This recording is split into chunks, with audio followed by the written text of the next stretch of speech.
Home Minister P. Chidambaram's chopper made a forced landing while he was touring Kashmir. Remember, Home Minister is on a visit to Kashmir. Now, Nikunj joins us on the phone line for more. Nikunj, what more details can you give us? Why was a forced landing necessary? Well, the Home Minister has taken, in fact, had taken in the early morning as per schedule from the Pahalgam area, from where he took off at around 8:20, around 8 a.m. in the morning, and route to Gurez, where he was supposed to visit Gurez district of J&K for an aerial survey. The pilot actually realized that all was not well with his machinery. He was not satisfied with the craft's performance mid-air. And then and there he decided that it was time to call it for a forced landing, and that is how the HM's plane made a forced landing at the Srinagar airport. HM, of course, is traveling along with some very senior officials, the Director General of the Border Security Force, the Director General of the Central Reserve Police Force, and some other very senior officials are touring with the Home Minister in this tour.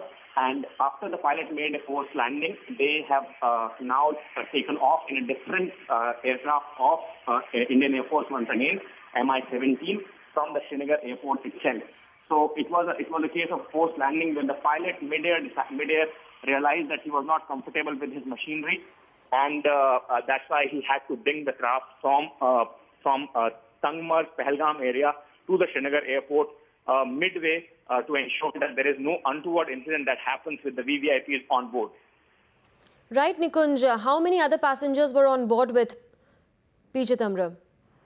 Well, as I said, that the Home Minister is traveling with full capacity. The Mi-17 helicopter is a big helicopter of the Indian Air Force, capable of carrying at least 8 to 12 passengers on board, along with the 2 pilots of the aircraft, and the Home Minister's officer on special duty in the Ministry of Home Affairs, the Joint Secretary Kashmir in the Ministry of Home Affairs, the Director Generals of both Central Reserve Police Force and the Border Security Force were certainly on board.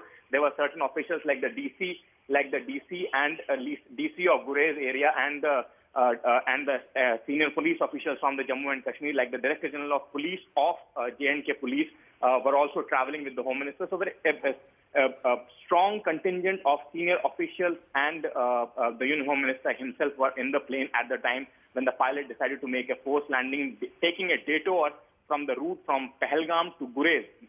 Home Minister was planning to visit Gurez, but instead of going to Gurez, the pilot decided that it was high time that the craft should be brought to Srinagar airport, and that's how a forced landing was made. Right, Nikunj, do we have any more information on what was the precise problem in the machinery which the pilot detected and thus decided to go for a forced landing? Well, that would become clearer with the passage of the inspection, with the time of the inspection of this machinery, because this machine has now been left behind at the Srinagar airport itself, and the Home Minister and his entourage and all his senior officials have left in a different standby helicopter that was stationed at the Srinagar airport once the pilot gave an emergency landing call. In technical terms, you cannot call it emergency landing. It was sort of a forced landing, but still it was a detour from the VVIP's selected route, and a forced landing was made at the Srinagar airport. And once the inspection of the machinery is done, or a thorough interview of the pilot, the main pilot of the Mi-17 Hepter that was flying the Home Minister and his entourage, is done, it would become clearer as to what was the clear and precise problem that the pilot realized that his machine was not airworthy, along with the VVIP on board, and that is why he was forced to land it at the Srinagar airport. Right.